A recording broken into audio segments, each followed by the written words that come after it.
This is a Harper Guys production. The Harper contains foul language and adult material. If you are easily offended and thin-skinned, you should hit the stop button now. And if you are not a complete idiot, let's get this party started. Let's get down to brass tacks, gentlemen. If I was informed correctly, the clock is ticking. Is that right, Jimmy? You know, but good luck arguing that in court. Let me get down to brass tacks. Listen, let's get down to brass tacks here. How much for the ape? Jack, let's just cut the crap and get down to brass tacks here. Are you hating on Neil Diamond? Holy fuck! Fuck Neil Diamond! Our dream of deathmatch is going to come to fruition, and my golden ticket is going to pay off. Hoo-ah! Don't you fucking hoo-ah me, motherfucker! I want the ability to time travel. This is stupid.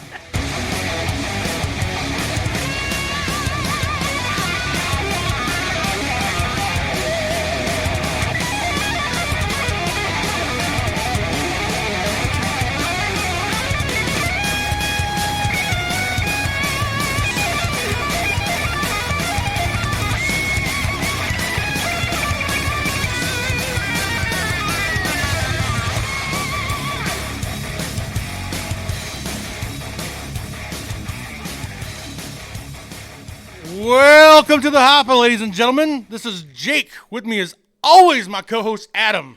That's right! It is wonderful to be back. Woo! I feel like I got to get my sea legs back underneath me. It's been like 2 weeks. right. I think it's been 3, actually. It's been a while. Feels like a long time. And because it's been a long time, we're going to start with our PSA. Fuck me. Flip it over. Flip it over. Here we go. The revamped PSA. Holy shit. I'm not aware that it's been revamped. Yes, you are. I just told you. We don't have like a Condom Depot sponsor on here, no. Condom? No. Episode 85. Visit us at theharperguys.com. Once you're there, you can find our Facebook, Twitter, YouTube channel, and Patreon links. You can also find us everywhere motherfucking podcasts are found. By the way, go to our YouTube channel right now and subscribe. That's it. Nice. You like that? So what episode number is this? Refresh. 85. 85. I saw that number. The Bears were champs in 85. People say that, but that Super Bowl was on January the 26th of 1986. So It was the 85 season, yo. it was the 85-86 season. Football, basketball, you have to put a hyphen in them. Baseball is the only major sport that has the season starts and ends in the same calendar year. I know, but it was the 85 season. The just Bears saying. were champs. People love to say 85 I was Bears. 10. I just correct them. I was 10. You were 10 what? I was 10 in 85. Were you? Yes. I was 5 when that Super Bowl happened. First football game I watched. You know that, though. Yes. But no, the reason I ask about 85 is because I don't know if you've ever heard of a comedian named Mark Maron. Mark Maron. He's a old school comedian. Like he's know all about it. I think he's in his late 60s, young 70s now. Do you? No. He's kind of dry, but very good comedian. I mean, he's entertaining to watch. But I was listening to him talk the other day for a few minutes, and one of the things I thought was funny is he's an early podcaster like Rogan was. I mean, like they were probably 2 of the first 10 that became like nationally anything, you know? Yep. He made a comment. He said, your first 100 shows, if you don't have a really nice set of tits and you're under 40, that it doesn't matter. That you don't have anything figured out yet and you're not going to make anything happen yet. So I got a kick out of that. I'm like, well, we've had that conversation a time or two that we got the lack of a vagina going against us a little bit here sometimes. We are on the opposite end of the spectrum. We have to be really good to have listeners. Right, we do. And we are, so. Right. Thank you. So I got a kick out of that, though. Thanks for playing. We got 15 more before we start learning something, according to Mark. So Yeah. fuck that guy. Yeah. He don't know shit. So you want to start us off? No, I want you to start us off. Okay. Been waiting on you. So the first half of the show might revolve around sports, maybe even just Cleveland sports. But I think for the average NFL fan, this might be, somewhat pertinent to your topic of the day. Yeah.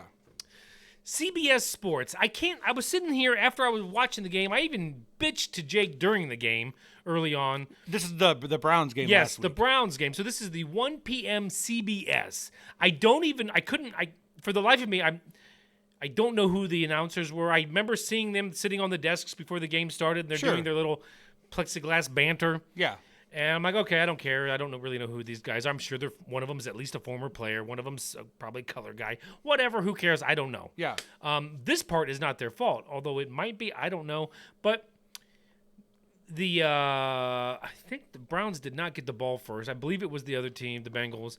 I'm pretty sure they 3-and-out of them or something like that. Oh, no, it probably wasn't. The Bengals drove down to like midfield. They punted and pinned them deep. Pinned the Browns deep to start the game. Yeah. The first play was a good run, about 8 yards, 7 to 8 yards from who was it? Who would it be?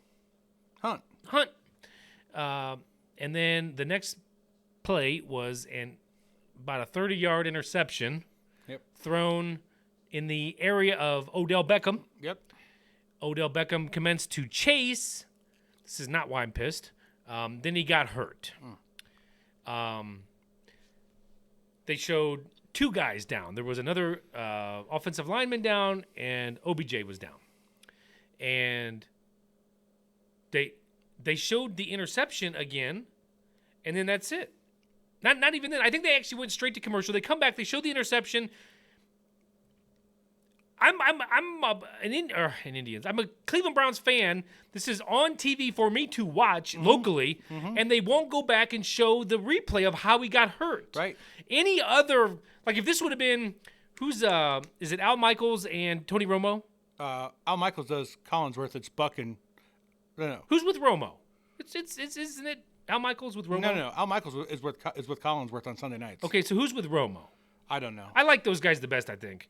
I think Romo's actually pretty good. Yeah, I like listening to Romo. For being a Cowboy, he doesn't suck at this job. No, he's actually really good. And I said to myself, if this would have been Tony Romo covering, they would have shown that replay like 4 times, and they'd be like, ooh, yeah, I can see what happens there. I still haven't seen the full replay, the slow-mo. I was at a loss. And then, so now I'm paying attention, right? And the rest of the first quarter and into this, probably almost the first half, they would not show replays after plays. There was I think either a really close play or it was a close. It was really, I think the Browns dropped the ball. I think it was probably the 5th throw in a row that Baker didn't make connection on. Yeah. And there was a collision, and I'm like, oh man, that was really close to pass interference. Just go back and show us. Yeah, we'll do that early. They never even showed it. I'm just like, man, and then it started to seem like biased, like they were showing the Bengals replays, and I'm like, what the fuck is going on? So I don't understand. So I do. So what you get in this situation is these games, when you watch them on television, even though they're local, they are put on by CBS. So the entire production crew is like the national CBS company, not the local Cleveland CBS affiliate. So what you have is producers, play-by-play, color commentator guys, that what they are is they're not they're Romos. Dumb. They're not the Romos or the Aikman and Joe Buck yet, to where they're not getting like the big time national games, to where like a Cleveland-Cincinnati game doesn't really register real high. So these guys are kind of lower on the totem pole. And it's the same with the production crews, to where like if you sit down and you watch, pay close attention to a Monday night game, or God forbid a playoff game, and then a standard if you watch Detroit play Jacksonville. You're going to get 2 different levels of production that comes in there, and it's not right. I mean, I've bitched about this for years, that like you should have all of these guys on the same plane. I mean, you're going to have your couple elite commentators that do the big events, but you should have production that's standard procedures of like when something happens, but like you can literally make a list of these are all of the situations that can happen in a football game. I get it. But where I'm going is there's I don't know the guy's name, but he has covered a lot of Browns games. I don't know his name. But for like the last, maybe it's because they've been shitty for so long. This is all he could get. But him and another guy cover it, and they're not great, but they show replays. Yeah. And even who was the linebacker for the Buckeyes that was on the Browns for a short time, got hurt real bad? Spielman. He does some. Now he's not upper echelon yet. No. He's a well-known name, but he's still working his way up. Right. In commentary. He's pretty good these days, though. He's not bad, but whoever his sidekick is, they even do. It's a good. And so I'm not referring to the guys that were on the mic. I'm just referring to the channel and why they couldn't go back and show the production guys. Now, if it would have been Higgins for the Browns got hurt, okay, maybe nobody gives a shit. Some guy on a kickoff return team that's a special teamer. Right. But this is OBJ. This is one of the, international superstar. Should be a top 10 wide receiver in the game. and probably is more or less. I mean, he's a top 10 catch playmaker for wide out position. You just think it would have got a little bit of like, let's just go back and look and see what happened. Right. But once it happened and everybody knew that it happened, like ESPN was all over it. I mean, it was blowing up everywhere and everybody shouting out to him. And, what? They might have been shouting out to him, but I watched an evening ESPN and a late one that same night. They showed the same replays. They showed the same fucking replay, and they don't even go into it. They just said, "Hey, Odell Beckham got hurt on that play." I mean, I know we don't all want to see the gruesome tales, but it wasn't even that bad. Did they not have a good angle on it? They just kept showing the same one, the follow angle. Have you seen a good angle on it? No. That's what I'm saying. So that's the other problem that the NFL has is based on what game it is and what the national audience is for it. I think the minimum is 7 and the maximum is like 17 cameras at a game. So like when in a big game when something happens, they got every angle covered. Yeah. In games like this, they might have just not had anything that was close.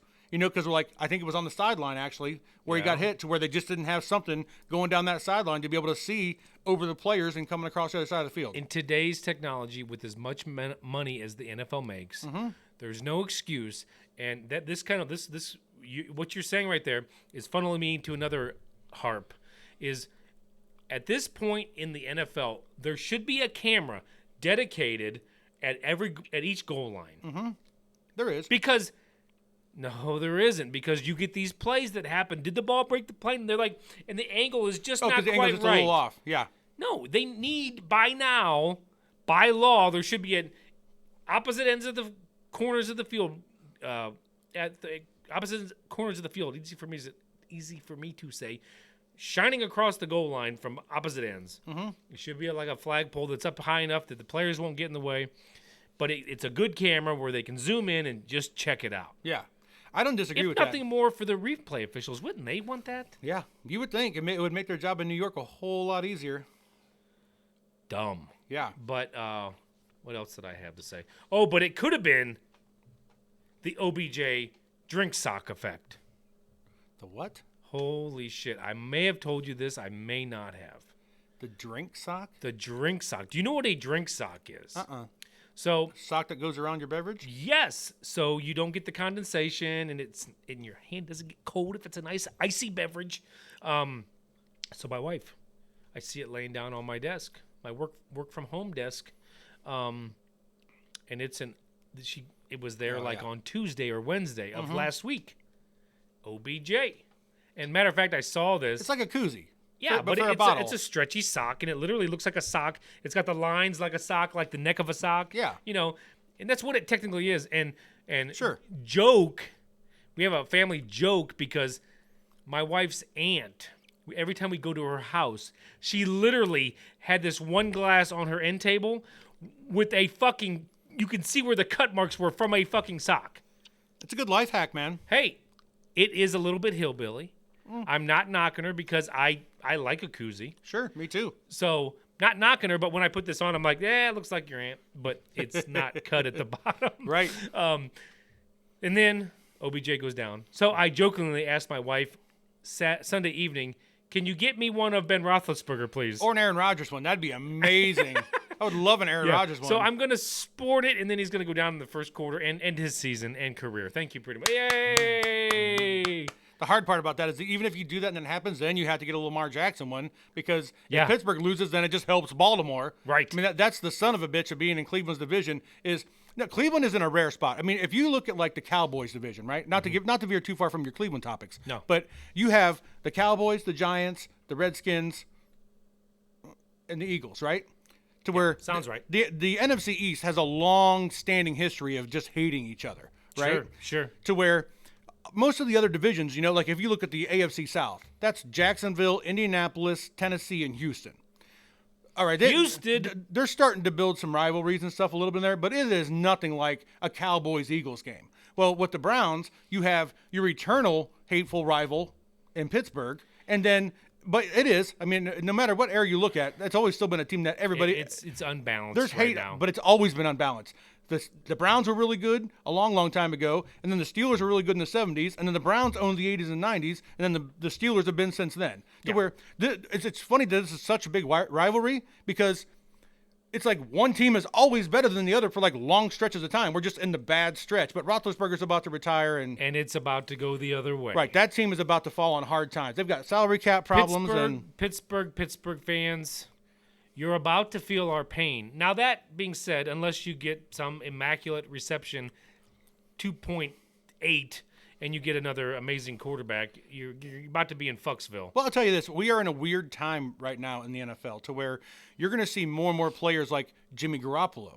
Gets drafted second, third round by a really good team, the Patriots at the time, to where they groom this kid for a couple years. They're able to trade him for a first-round pick. Next thing you know, the Niners have a franchise quarterback, a legit franchise quarterback that didn't cost them a top 3 pick in the draft, to where, like Sam Darnold, who's with the Jets right now, he's a guy that everybody's talking about getting traded.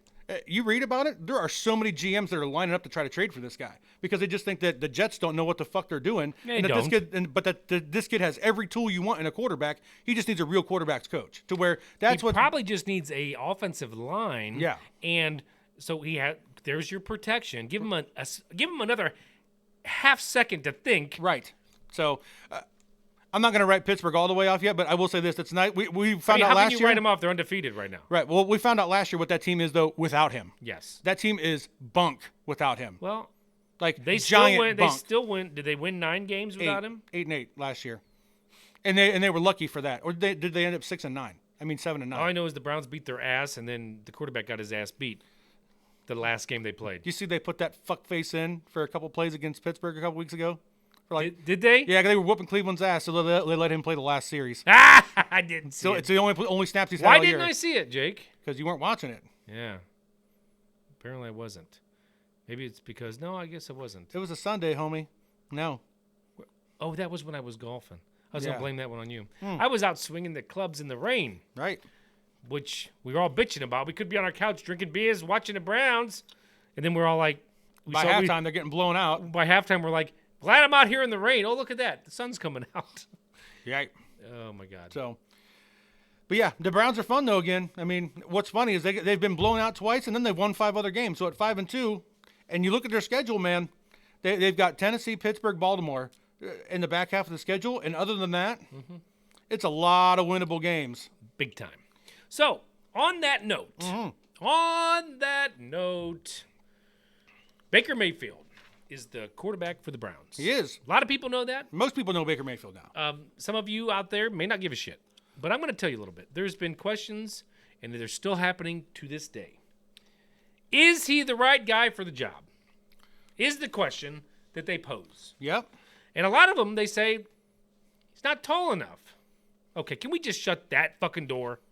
Yeah, there have been a lot of players in all different sports. Every sport you can think of, we can name somebody short that was amazing. So we have guys now. Baker Mayfield is 6'1". Yeah. Drew Brees is a Hall of Fame quarterback. I'm not calling Baker Mayfield Drew Brees, but he's 6 foot. But like one of the best of all time. Yes. Like easily a top 5er. Right. Baker Mayfield's in his 3rd full season. I mean, we don't know what this guy's got yet. Agreed. But just saying, a 6-footer is going into the Hall of Fame at quarterback. We have probably another Hall of Famer in Russell Wilson. I was going to say him. 5'11". The guy is freaking on a MVP pace right now. In his 8th season or something like that? Has won Super Bowl. Should have won another one. They've been in the top 3 in MVP voting, I think, 4 times, which is a record for somebody that hasn't won one. I got more, but let's just stop fucking asking it or saying he's not tall enough. Agreed. Over with. And I'll finish. It's a moot point. I'll finish with my fantasy boy Kyler Murray at 5'10" and just raking.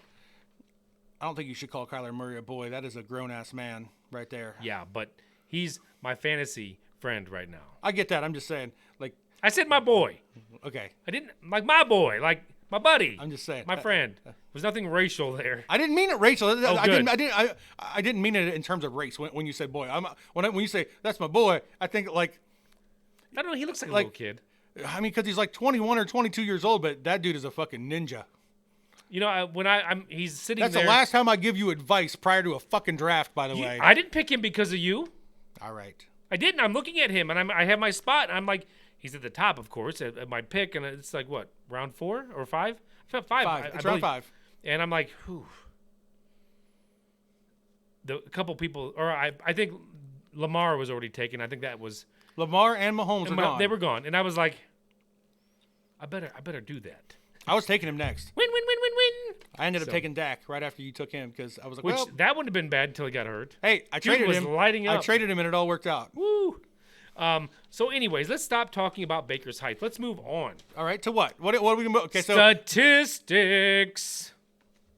Okay, I got some statistics. I know a lot of them, but keep going. The first statistic I want to talk about is, let me find it. He is the first Browns quarterback to start 36 games in a row since. By the way, I'm knocking on wood. No, wrong. Before Kozar? Kozar had a couple injuries. So it would have been Brian Sipe? Brian fucking Sipe, who started 4 straight seasons in a row, like 16 games, and I'm sure there was some prior and some after, but Yeah. 4 years in a row. The last Browns MVP. Yes. Yeah. Wow, that was a long fun. I was a little kid in the 80s back then. Early 80s. The Cardiac Kids. Yeah. Oh, that actually I have the date. 78 to 81. That was when he did that. That was his MVP season? No, those were are the years. 4 straight seasons that he quarterbacked them. Yeah. Without an absence. Got it. Most people in the Cleveland area, they've heard of Brian Sipe, but people in our era, they think about the Browns and good quarterbacks, they would think of one guy, Bernie fucking Kosar. Bernie fucking Kosar. Now, he quarterbacked, I don't have the dates, but he quarterbacked for about close to 10 years. I think it was either 8 or 9. Yeah. Close to 10 years of being in there most of the time or all of the time. Right. Of course, there was some beginnings and endings, obviously. Right. Kozar's record. Now, this is as a starter. He only played 3 or 4 seasons at the end. And I think his final game was he came in for the Cowboys Super Bowl, and he took the final snap and kneeled. And got that ring, baby. Got the ring. Good for him. But his final record as a quarterback was 53 and 54 and 1. Yeah. He had an 81.6 passer rating. All respectable. Sure. Probably would have liked to finish at least one click over 500, but close enough. Baker Mayfield in his young career, he is 17 and 19. Now, people forget that's pretty hard to do with the team he was on when he started. Yeah. And he, at this point in his career, this could go up, could go down, as an 87.3 passer rating. Yeah. So early on yet, but he's at the level or above of Kosar. So a stat, I don't know if you have this on your paper. I don't. That's all I got. As far as Baker, another thing that people do not realize about him is he was drafted the first overall pick in the draft after the 0-16 season. So things couldn't have been worse when they drafted him. I mean, a team can't get worse than 0-16. It's only happened one other time in the entire history of the league, and that was the Lions a couple years before that, right? Yep. So there's that. Now he's in his 3rd season, right? 3rd GM, 3rd head coach, 3rd offensive coordinator. This kid has had no continuity, stability at all.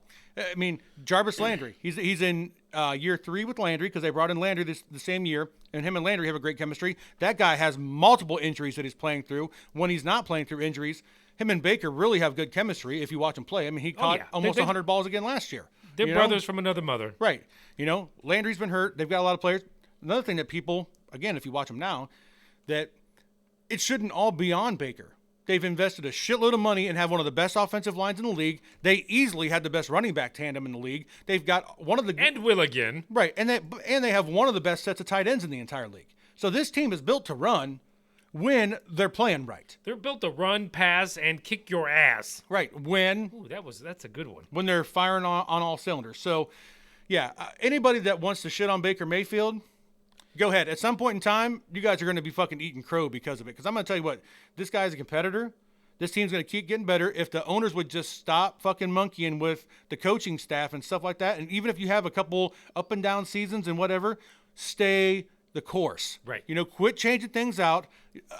How many teams have we seen that weren't amazing in the first 2 years, and then all of a sudden the team, everything like clicks for it? See, and winning becomes part of what you do, not just a one-time celebration to open the fucking coolers. And we have found out, which I, as a Browns fan my whole life, enjoyed a lot in the 80s. Then it tailed off. Then we lost our fucking team. And now it's been a nightmare coming back. Right. A nightmare. Right. So this is the first time in my mid-adulthood that I'm like, we just need a fucking coach. We just need a fucking coach. And then I'm like, I like this guy. I liked Freddie Kitchens. But you find out, I like Hugh Jackson. But then you find out that they're just not the right guys. Right. But you don't know that. I'm like, I like these guys, but Yeah. then they just don't pan out. I like the guy they got now.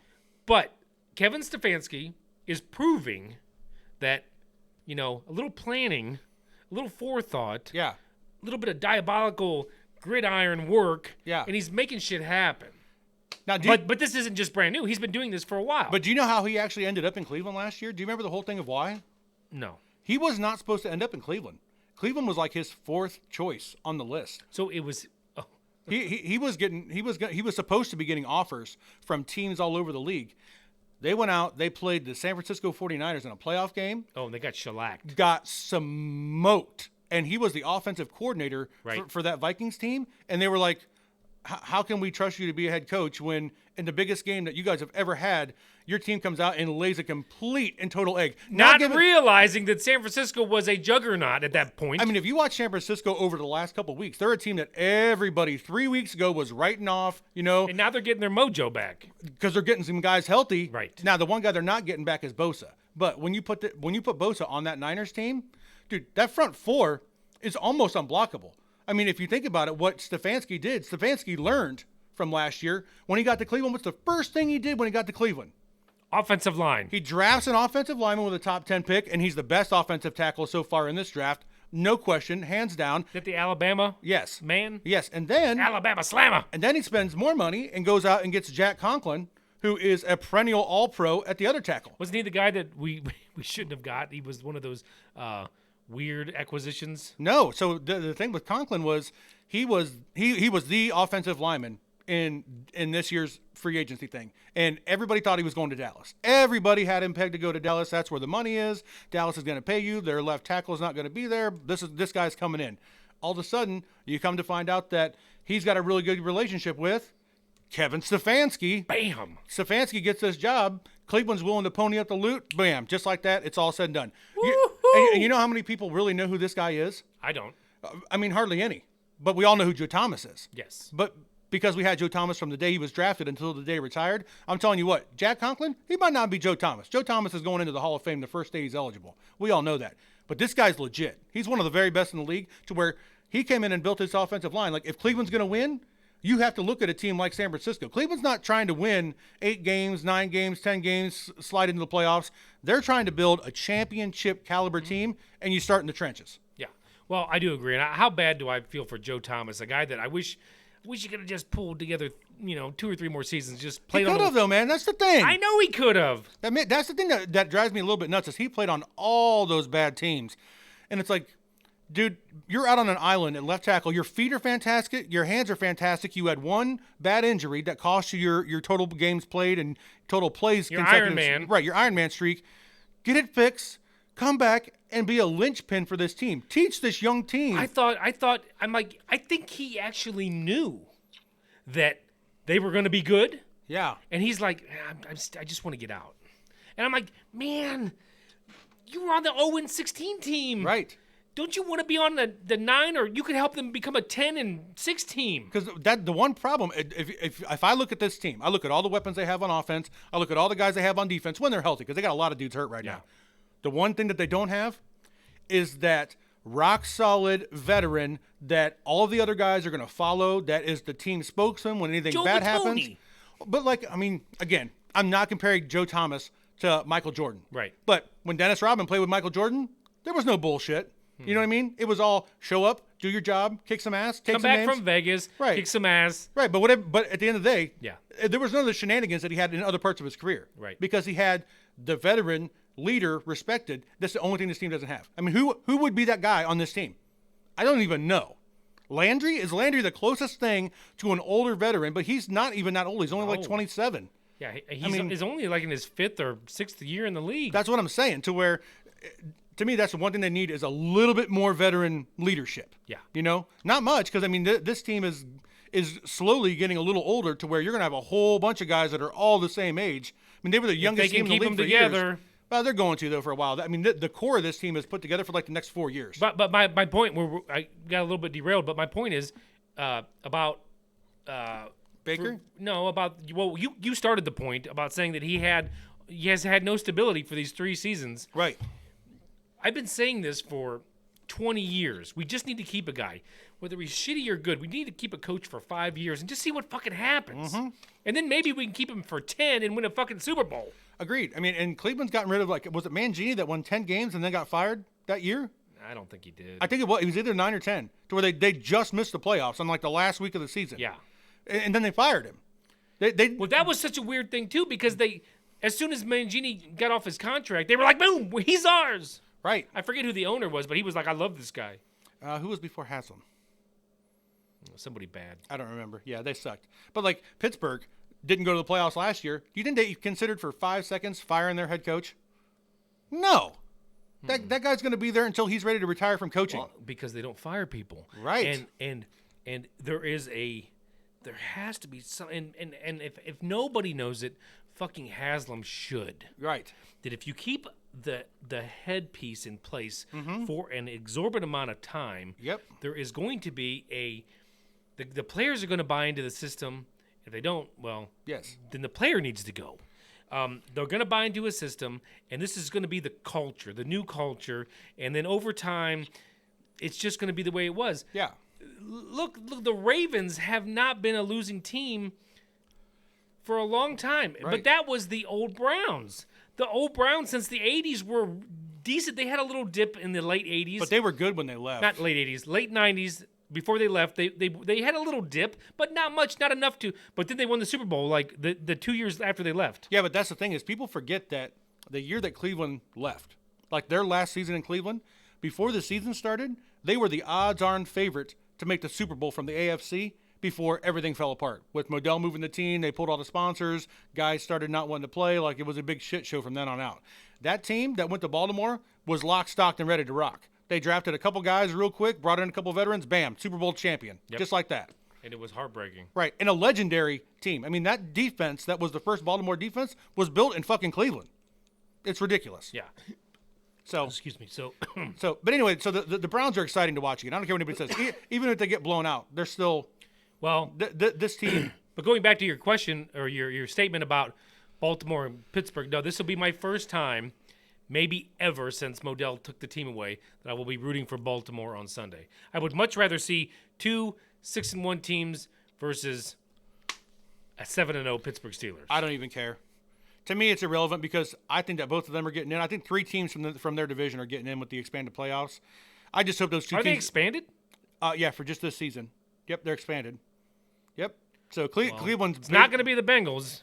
No, but it's funny if you look at it right now. Again, I don't have it on paper in front of me, but like there is like almost a super clear division of like the upper teams and the lower teams, and in both conferences as far as records go right now. And it's like you go and you look at these teams. It's like somebody has to get in from Dallas's terrible division, you know. Then you have another division like the Niners division where all 4 teams are above 500. But basically everywhere else you look, you have a couple teams doing real good and a couple teams doing real bad in every division. I mean, it's pretty clear as long as teams like Cleveland don't fall apart. Yeah. They're going to be there, and I'd love to. I mean, I don't care if it's an extended playoff game or not. If they wouldn't have got in, but they do this year, it doesn't matter. You're in the dance, you know. Fuck it. Get it. Even if they don't win, get them some playoff experience. Let them go through the ride, you know, and keep this team growing. Now, one thing I will say for Cleveland, that for all the things that we talk about that they get wrong, and that they have fucked up in the past, one of the things I'm so proud of is after Myles Garrett's whole shenanigans last year. He was coming into this season on the last year of his rookie contract, right? So that was going to be it, you know. No, they locked him up, didn't they? Hold on. Yeah. You're jumping the gun on me. So people were talking about whether we're going to have to franchise tag him, you know, or they're going to be a sign and trade, you know, what's going to go on with him? Is he going to continue to be suspended?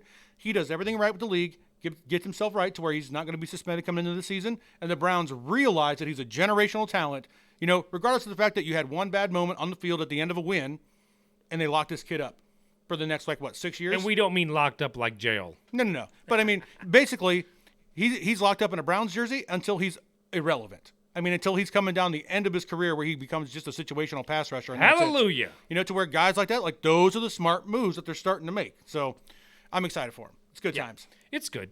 I mean, every team is going to go through injuries. Like you said, San Francisco was depleted. Yeah. They couldn't do stop shit on defense. Now they're getting some guys back, and they're winning games. Yes.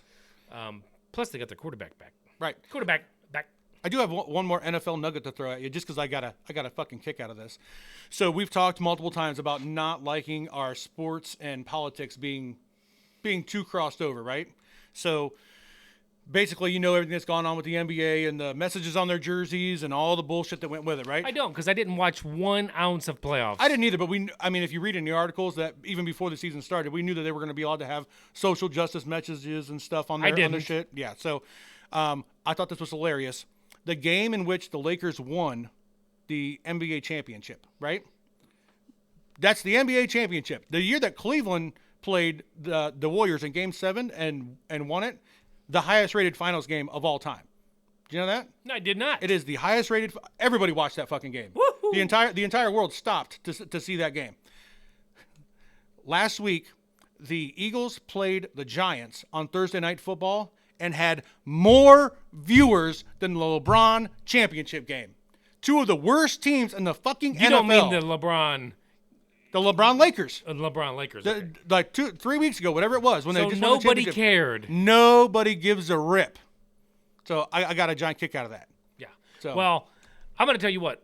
I said I didn't watch a second of the playoffs, but I did tune into a game, flipping through ESPN. I'm like, oh, I'll just, and then I was like, watching that footage and seeing the bubble arena. Yeah. I'm just like, it didn't feel like basketball. So I was like, off. Now, I agree with that. On the other side of that, tell me that the football games don't feel like football games. No, I think they do. They've done a fantastic job of like the way that they're using the crowd noise. Have you noticed this? Like if things are good, like they're allowed to crank it up. Plus some games that I've watched have 6,000 fans in there. Right. And you can hear them. Mm-hmm. But I've absolutely loved that part of it. To where the NFL games still feel like NFL games, Yes. I agree. And I even watch like the Indians a little bit. Man, even baseball without the fans is hard to watch. I mean, especially like a late inning game that's close when you're used to every pitch down a playoff run, where people are hanging on, and it just wasn't there. I'm sure Paul Dolan, the owner of the Indians, doesn't have anything to do with this, but I'm still going to say, fuck you, Paul Dolan. Why couldn't you just at least have the drummer go boom, boom, boom, just on the soundtrack? I know they tried. I listened and I listened and I listened, and I hear something kind of. I even saw, I think it was during the playoffs. Yeah. Some cat go up to the entrance, couldn't get in. Yeah. And he's banging on he brought his drum, and he's banging on this bass drum. Yeah. Because he's just trying to get, but you can't hear it. He was a poor man's John Adams. Yeah, he's a poor man's John Adams out there. Some drunk guy with a fucking drum that showed up and just beating on it outside the stadium. John Adams. Good on you, mate. Yeah. One of the all-time great sports fans. Yes. If there was a sports fans Hall of Fame, that guy would be in it. That guy would be in it, and he would be the president. Yeah. Because not too many folks in my era you just keep going to the stadium. I mean, I'm pretty sure that guy goes to every home game. Every single home game, like when there's regular fans. Now, he's got 2 seats. Yeah, but in the very back row. I remember of the being a bleachers. kid though, and there was games he didn't make, but most of the games He doesn't pay for them now. Right, he had to pay for them before. He don't now. But still, I mean, you like, where's the drummer? Oh, he must be. Maybe he's on vacation this Right. week. Maybe it was a Tuesday night game and he had to work late. Couldn't do something. Not no more. That's No. part of his. So he his shtick in actually life. has his seat, and he don't have to pay for 2 it. of them. One for him, one for the drum. Yep. Yeah. He does. I know. And you'll watch him like when the other team's batting, he'll sit there with his drum leaned up on its side and him just sitting there watching. Side note to John Adams, and I may have mentioned on the show, I might not have, but all the years that I've been going to the Cleveland Stadium to watch the Indians, I never really sat close to him until probably 5 years ago. Yeah. And we're sitting up there like 12 seats away. And I didn't know this because I was never this close, but he sits there and does like a little cadence, like bum bum ba-dum, bum bum ba-dim, bum bum bum ba-dim, bum bum ba-dim. And then all of a sudden he's like boom, boom, boom. And I'm like, man, I didn't know you're up here freaking jamming out the whole time. And I was like, yeah. Hell yeah. It's cool. Like, I think it's one of those things that people need to do a little bit of research when they go to a game because there are different places that you can go and sit and have a pretty unique experience. Yeah. I think I might have told you this story. Maybe I didn't. My brother was a big Kansas City Chiefs fan when Priest Holmes was there. to where this was back when, life was a little more carefree without kids and all of the responsibilities. And you could just pick up for a weekend and go a little bit more freely, And we watched Kansas City play. I went to 4 different stadiums with him. I think he went to 8 different stadiums in 3 seasons. Wow, that's to go see him. Yeah, it was super traveling fun. Wilburys. Oh yeah. So we went up to Buffalo one time for a game, and this was back there was no StubHub or nothing like that back then, to where this was the early days of eBay, so we had to get online, we bid on our tickets, ended up getting our seats. We were in the lower bowl, right at the 50-yard line, in the very last row. But if you've ever been to Buffalo, like their lower bowl, even the last row of the lower bowl is amazing. Yeah. Because it's not that deep of a lower bowl. Mm-hmm. So we're sitting there chilling, and like literally there's a piece of concrete that's maybe a foot wide between us, and right behind us is where all the loges are, right? So we loved it because it was like that thing, but then they were elevated a little bit. So like we could stand as much as we wanted to. There was nobody yelling at us, So we're just standing there chilling out. It gets to halftime, And halftime in Buffalo is like a big ass party. Like it's a little bit different because at the Browns games, everybody files out and goes pee, right? I mean, you still have some of that there, but like they play music the whole time and like people are cheering and into it. And it's just like a weird party atmosphere. They start playing the Bills like fight song. Like, I don't even know what it is, but like it's their song. And like the whole place is singing and stuff. We see the door behind us open and there's this little old man sitting there clapping and singing. And I was like, dude, that is the owner. Like 3 feet from us. He was like Ralph Wilson is his name. He was like in his 90s at the time, just that close to us. So like when the song was over, I'm like, hey, how you doing, Mr. Wilson? Because you know me, I'm drunk and I'm not afraid to say hi to somebody. Like how many times am I going to see an NFL owner from 3 feet away? Dude reaches out, shakes our hands. Hey, thanks for coming to the game, boys. Good game today, huh? We're like, where was this guy 20 minutes ago when there was like a guy ran out on the field? Another guy was like running around on top of like the bleachers. Like if he would have taken one wrong step, he would have fallen to the ground. A cop had to tackle him on this scaffolding. And like the whole place is going nuts. I'm like, it was a good first half, but not just because of football, buddy. But so it was cool. We got to actually shake hands and say hi to the guy. You don't get that every day. You know what I mean? To where if you not today, you'd have masks and wouldn't know who the hell he was. Right. Well, when he opens that little thing, he's gone now. He actually passed away a couple years ago. Of course. Yeah. But do some research. There's always cool places to sit in stadiums if you do a little bit of research about where the neat places. Because to sit by John Adams, we were down probably about the same place you were, 10 rows or so in front of him one time, and it was cool. Mm-hmm. Like once in a while you'd see him run down in between innings and then run back up. Yeah. I mean, some people might find that annoying, but I'm a percussionist at heart, so I loved it. Yeah. The whole time. Now, I will say this: there are other stadiums that have guys that drum. Yeah. I think it's the Arizona Diamondbacks. They have, and not only them, but they have guys that bring in the buckets. Yeah. Oh, and they'll jam on the buckets. Yeah, they definitely will. And you can hear them in between innings and stuff like that. So that's kind of cool. It's a good time. Do you know who Jimmy Walker is? Dynamite? Yeah, Dynamite. Yeah. So I don't know if you know this. This guy's a huge New York guy. He's a longtime Yankee. Jimmy Walker is? Yeah. He grew up in New York City before he went to Los Angeles and became famous and all that stuff. Do you know what his first job was? Hired at the age of 14. A drummer for somebody? No. He was hired by Yankee Stadium to be a peanut vendor. So one of the things, it's funny, like you listen to him talk about it, it's like that's where like he got used to talking and walking at the same time. You know what I mean? Like as a kid. But another thing that he had that was really good was he had really, really good hands. You ever seen like the peanut guys that can just throw those peanuts 6 rows, 12 rows back and get it right to the guy he's going to? Well, that was Jimmy Walker's thing. So he's got a little story that he tells about how he was bombing one night at a club and a guy threw an ashtray at him and he just happened to see it like out of the corner of his eye and just he's like, with all those years at Yankee Stadium, I'd have probably got knocked out by that giant glass thing flying at my head, but I just caught it and threw it on the ground and it shattered and everybody lost it and then he was good from there. So just a stupid little sports crossover. I don't know why that made me think of it. Good. Just different things right there. So all right, next, moving on. Thank you for enjoying 45 minutes of sports talk. Was that 45 minutes? Yes. Good Lord.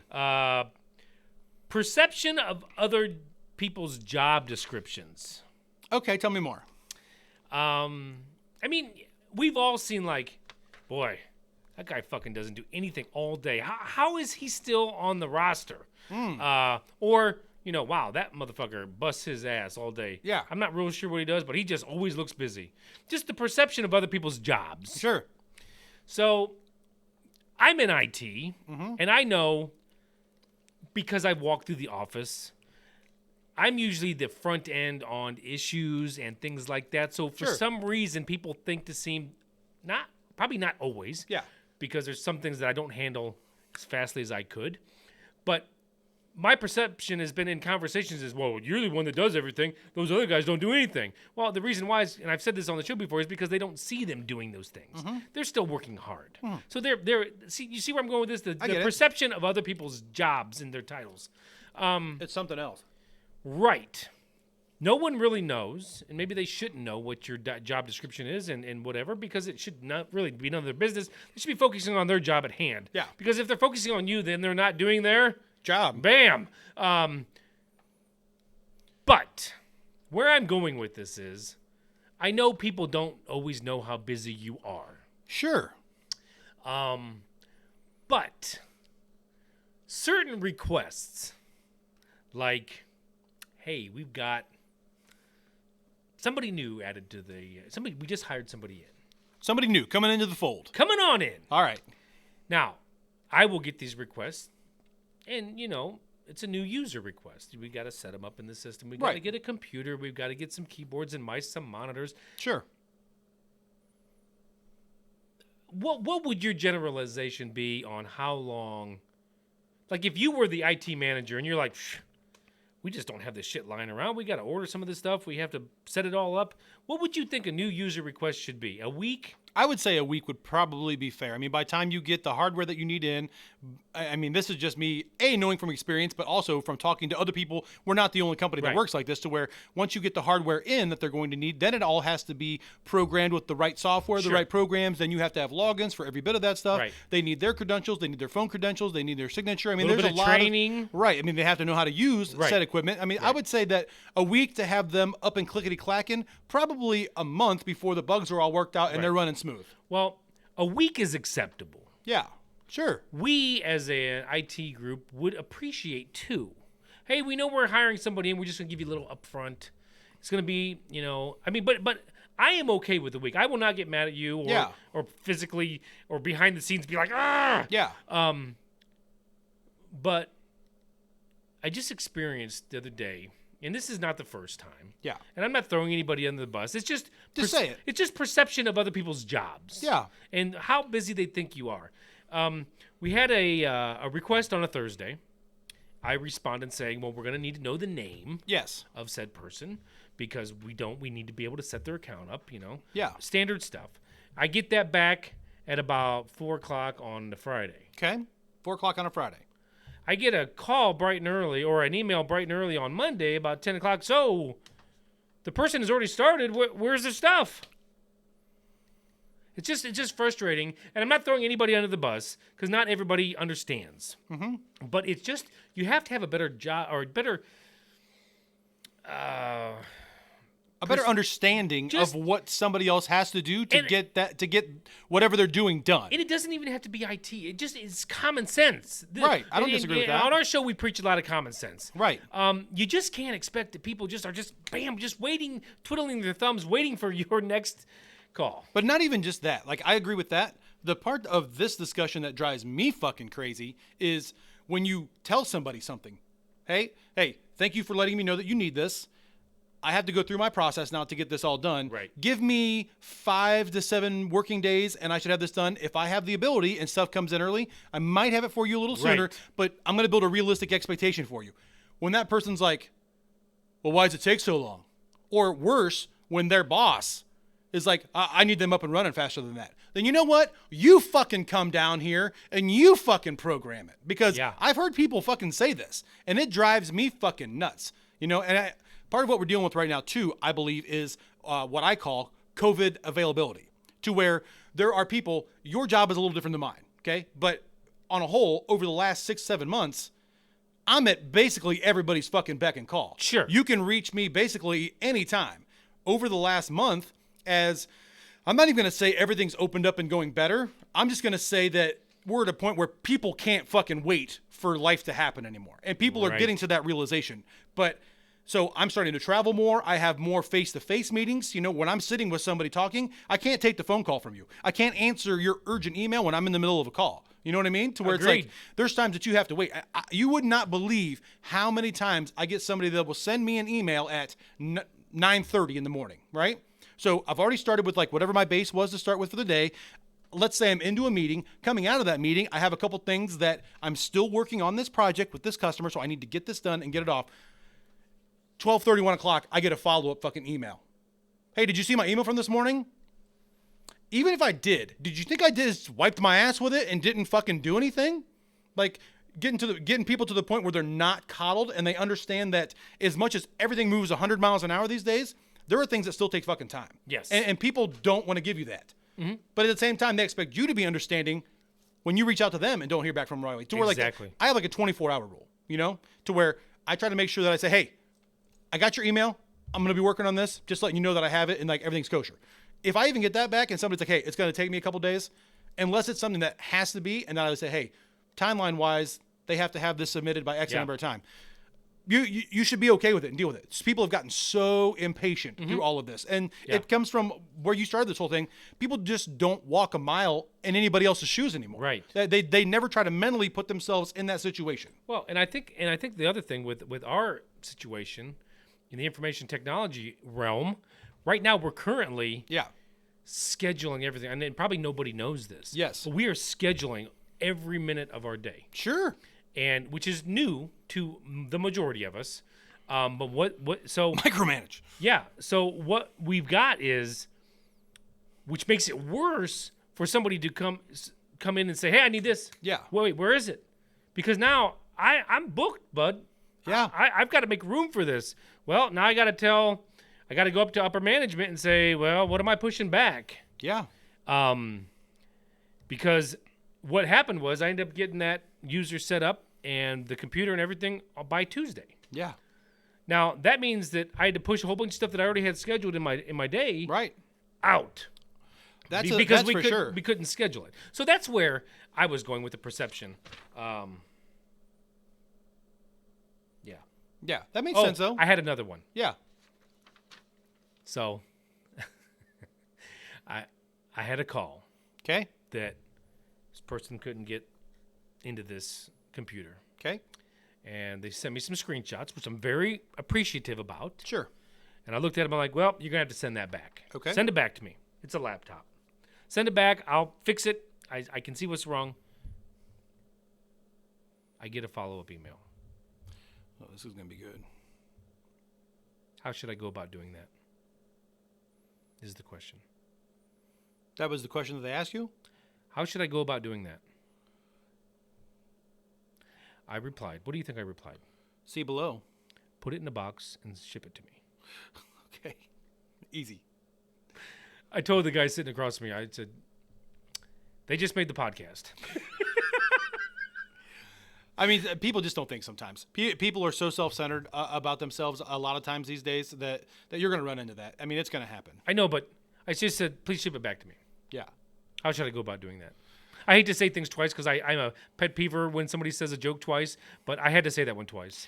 I mean, at that point in time, once in a while, it's worth your time to, instead of having the same issue more than once with the same person, take 20 minutes and write the email, Stand up from your desk, put on your left shoe, tie left shoe, put on right shoe, tie right shoe. You know what I mean? Like, walk them through the entire process of getting to the Until FedEx they're store. like, all right, asshole. Right, because halfway through, they're going to realize that they shouldn't have asked that fucking question because it's a stupid fucking question. It is. Anybody that ever said there's no dumb questions hasn't been asked enough stupid fucking questions. When you're learning something, there's not a lot of dumb questions because that's a matter of education that's going to give you tools to do something going forward. Yeah. When it's about something that's simple and procedural, you can ask really stupid fucking questions. I do love all my users, by the way. Some of them are funny. Some of them aren't. Some of them drive me a little bit crazy. Yeah. But for the most part, I do love them all. Yeah. So doesn't mean I like everybody I work with. Yeah. Do you have any like Skype calls, Zoom calls, or anything like that set up for work for tomorrow? Yeah. All do kinds. You? Yes, for tomorrow you do? Yeah. We use Teams though, Microsoft Teams. So as somebody that Which, by the way, I will be doing training on Microsoft Teams. If you don't know what it is, I will be training you. You think I've stayed home for 7 months and I don't fucking know what Microsoft Teams is? I don't know. It's brand new to us here at the Corp. You think we're the only company that's ever used Microsoft Teams? Absolutely not. I had trial by fire back in April or May with a customer of mine that I have a weekly call with. To basically, I had to talk to the guy for a couple of minutes, like, hey, I don't need to know every single thing. Just give me the quick down and dirty. And he did. So on and off, please. yes, I use it. I use it a lot. It's Teams is actually freaking sweet. I you know what else I really like is, I don't know if you've used Skype for Business. They have made, like, what Skype used to be. You had to download this thing to your computer, and it basically took over your fucking computer when you did it. It's the worst fucking program ever. You should just have fucking tentacles come out of it like crazy. Yeah, because it pops up all the time. Hey, I'm still here. Yeah. Hey, over here. Right. Now, they got smart because they were starting to get their asses kicked by all these other companies that offer the same services, and it's all web-based. And it's super easy. One click, you're in. Type in your name, hit enter, boom. Everything's loaded. It's right there. Crisp, clean, clear. Love it.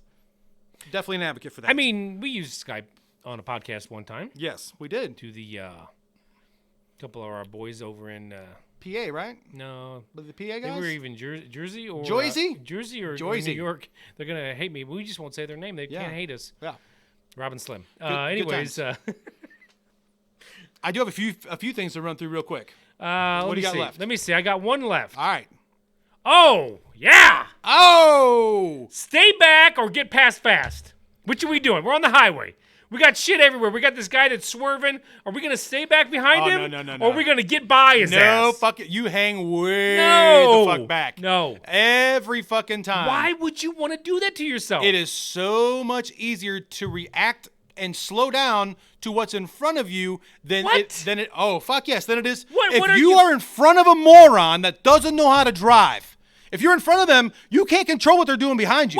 Wait. You control I what you're don't- doing behind them. I don't mean just barely get in front of him. I mean, No. Nope. there's no reaction. You don't have to react then. You still have the You're in front of them. You have the danger zone of getting around them. No. That's called a lead foot. Dude, I was in Weirdo! I was in Indiana 2 weeks ago. Some of the worst winds that the state of Indiana has ever seen. Oh, my God. I'm literally 7 on the Richter scale. Dude, they were ridiculous. I'm literally on Interstate 80 on the toll road driving. These aren't bad drivers. I'm not throwing shade at any of the truck They're drivers that are all out there. shitty. No, dude, you watch them, and you could see when the wind hits these big trucks and they go a full lane, and they're trying to not to.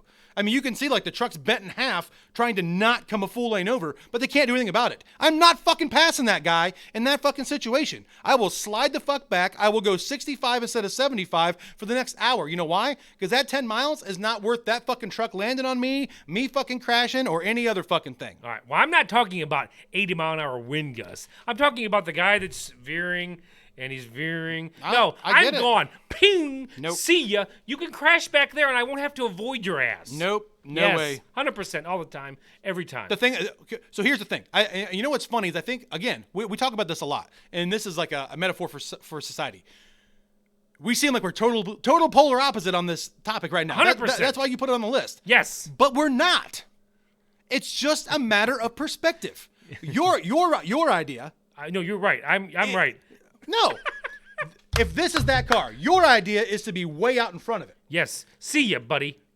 Mine is the same thing, only look in the other direction. I'm not saying tailgate this guy from behind. I'm saying fall the fuck back and let I know, them but fucking if he go. crashes into the guardrail and starts rolling on his side, now you have to be like, my life is flashing in front of my eyes, where I'm like, Not if you're a quarter mile back. Jesus, that dude fucked up. I guess I'm going to be on No time. way, man. I'm going to be on time. You're a quarter mile back watching all that happen. You got all the time in the world. Slow down and stop. Get I out don't of the want way. somebody to be in control of my life either. Now I've got a fucking, I'm nervous as fuck. My stress level's going up. This guy, I've got to like, I'm breathing heavy. My heart's not, this is bad for yourself. It's everything. So let me ask this. Get past the All right, motherfucker. all right, all No. right, You all just right. got to get past him. Okay, what? You'll feel better about yourself. So let's say that you do get past it. yes. And then all the time I but, do. But then once you get around him, you come over the next hill and you got two trucks that are running side by side, the same fucking speed he's going. Now you're in a shit sandwich between two trucks that you can't fucking get around and Captain fucking Sleepy or Drunky Pants behind you. You want to talk about your stress level? I don't know if you've ever driven like that. I have. And that's really what I base this on, is that one incident that I went through myself, to where it was the worst 20 minutes of my fucking life when it comes to driving, because I couldn't get around the guys in front of me, and this guy was like on my ass to where I can't see his lights, a lane over, way back, flies clear up on my shit again, like, are you gonna fucking hit me? Because I can't fucking go anywhere, literally right now. So there's more than one way to play it. When you're in front of him, you're at the mercy of whatever he's doing behind you, right? I haven't run into that scenario. I'm just saying, man. You're fucking There are 5 lanes though. I've seen it. You're laying the fucking pipe to Mrs. R. Are you in control when you're from behind? Yep. Every fucking time. I could elaborate, but not necessarily. That was one of those where I knew that you couldn't elaborate very much, so I knew No, you had to just like, you're disagreeing. talk about it, but you shake some shit loose. Literally, you're not in control anymore. Well, I don't know what you're breaking loose, but Shit. gross. Never happened, actually. Right. But he's asking me if I'm in control. Somebody could shit all over me. I'm not in control. Yeah. Warbucks interrupts. Have you ever seen Orphan Annie? No. So, a couple stupid side notes, just some updates for the crew Let's here. get down to brass tacks, John, man. We're getting down to it. I know I mentioned it before on the show. Again, if you're listening for a few things to watch Cobra Kai. 2 seasons of it on Netflix. It is so good. I'm never watching Cobra Kai. Don't listen to this guy. I'll take your advice on some shows, but why would I waste my time on that? Don't knock it till you try it. It's fucking good. It's so much better than Karate Kid or anything that ever was. If you have this much nostalgia, even for that era, and know what Karate Kid is, it's fucking incredible. No, it is. Don't do it. A to B. There's a 5-part series. The last part airs this week. The other 4 are on demand right now about the Comedy Store. Definitely watch that. Super entertaining. If you're into I would stuff never like that. tell anybody not to watch comedy. Yeah, but it's interesting. It's like the mecca of comedy. It's really, really good. As of right now, between now and what would end up being the middle of December, to all of our drivers out there, please be careful, especially if you're in any kind of an area that has any kind of agriculture. This is far and away the worst time of year to hit a deer. They are in their mating cycle, and this is when the hunting pressure is up. The deer are moving. You're going to see them predominantly, not only, but predominantly, the last 2 hours of darkness, the first 2 hours of daylight, and then at the end of the day, the last 2 hours of darkness, the last 2 hours of daylight, first 2 hours of darkness. Watch out. This is when people aren't paying attention. They don't really understand exactly what the cycles are. This is when you hit deer. I mean, you can hit them any time of the year, any time of day. Yes, I know that that's the case. What I'm telling you is the odds for this time of year go way up. So be careful out there driving. Watch for the hoofs and the antlers. The bucks are chasing the poo-tang. Right. So what's that golden rule?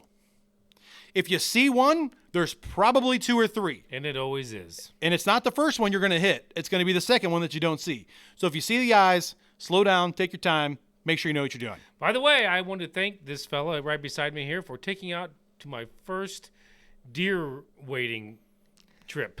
Deer hunting. Deer hunting. I get it confused. Deer wading. No, it was a lot of fun. It was an experience.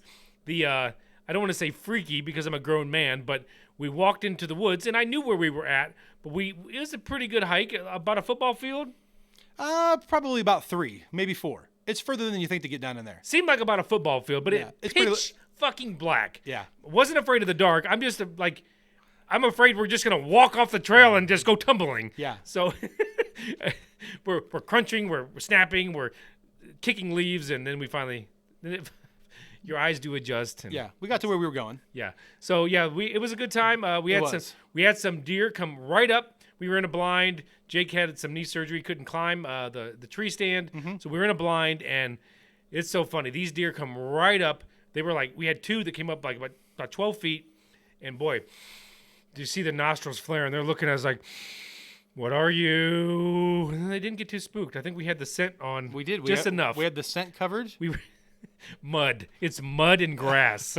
It just smells like, it's called fresh earth.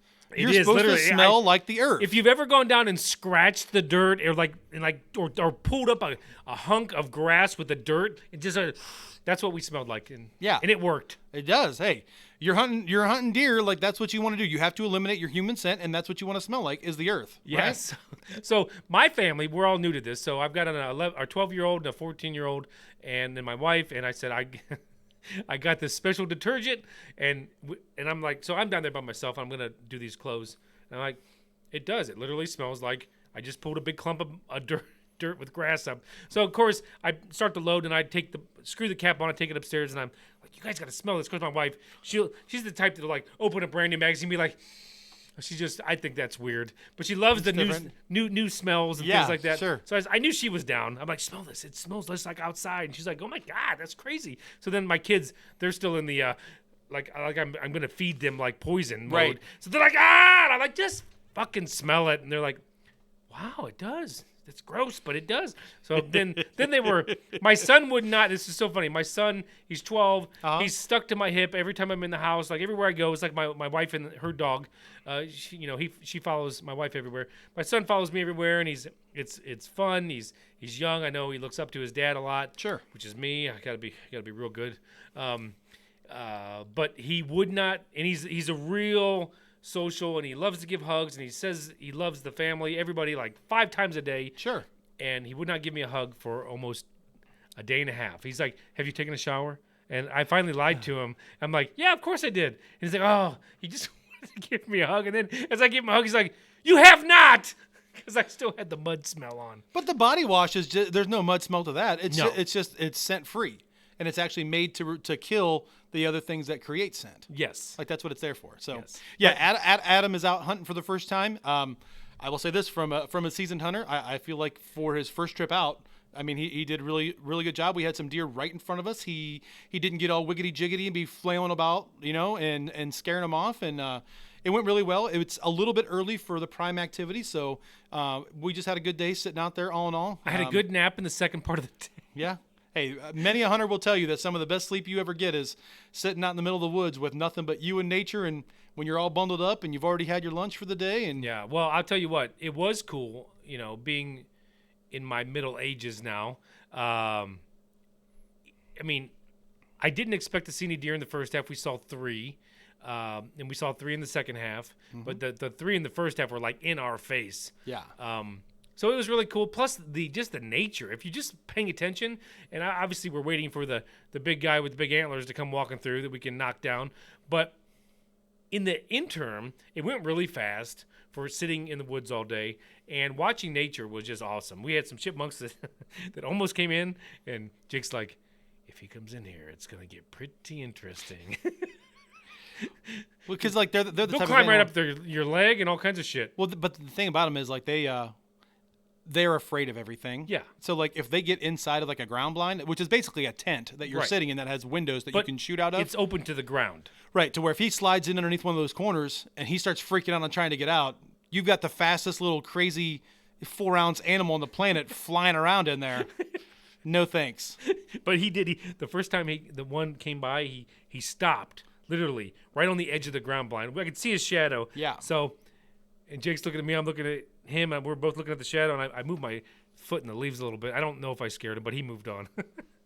He did. It was a fun time though. So we got some more hunting adventures coming up pretty soon. Yeah, we're going to be out again on Sunday. Today is Thursday, so we're going to go back down, and Jake's expecting some rain. It's calling for it all day. So are we going to be in the blind, or are we climbing high? I think we're going to be in the blind. It's one of those things to where I think that I'm cleared now to climb a tree. That's what I'm asking. Right, to where I will at some point here this season, but I still think for now, us sitting together is going to be the best thing for both of us to start off with. Yeah. It's nice to have that in my back pocket to know that whenever I'm ready, whenever I know that I'm ready, I can. But like when I got home that night, like I could feel it in my knee and stuff. So Yeah. I'm not quite ready to go. There's no that route point to yet. be in a hurry. No. Especially you got the blinds out. Right, that's what I'm saying. So not quite yet, but it's nice to be cleared and be able to move on from it. Hell yeah. It'll be a good time. The last thing I kind of want to do Yeah. is I know you guys haven't seen us for a while. Just a quick reminder that if you enjoy us and you kind of like our personalities and the way that we do things, we do have another podcast called The Gallows. It's our true crime podcast, and every episode deals with a capital murder case to where in the end we'll say that I'm not going to always say the bad guy because there are cases where people might not have done it that have been executed, but it always ends with an execution. Yeah, So- it has this music in it. Yes. All right, anyways. The stories get a little crazy. It's a little bit different take on true crime. It's we're very open and honest about the system and the cases that we cover. We try to not go insane with the detail, but we're also going to give you a clear picture of exactly what happened. we really enjoy doing the show. So if you enjoy this one, give that one a shot and let us know what you think. It's the Gallows Pod, right? It's thegallowspodcast.com. Thegallowspodcast.com. The email is thegallowspod@gmail.com. Yes. So you can find it on any platform that carries shows. We've got it out pretty much everywhere. So give us a listen and let us know. It's true crime with a twist. There's been a lot of different true crime shows. There's not been many or any like ours. No.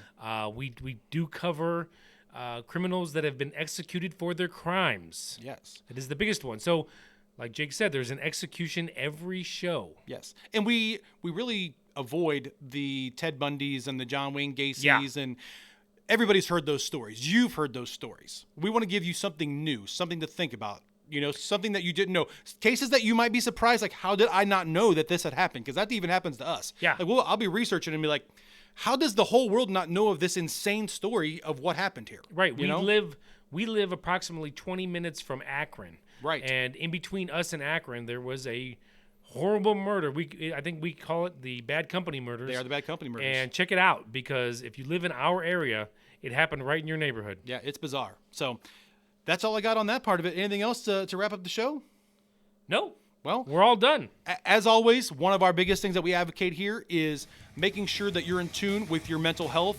If you're dealing with any kind of frustration, anxiety, anything like that, if you're dealing with any kind of substance abuse, physical abuse, please do not hesitate. Reach out, 1-800-622-4357. Somebody on the other end of the line will be there to help you with your situation. Absolutely. So if you're feeling, or if you have bad thoughts about hurting yourself, others, or just cannot kick your substance abuse problem, please call the number. Yes. Thank you so much for joining us. We'll see you guys again real soon. Pip, pip. Cheerio.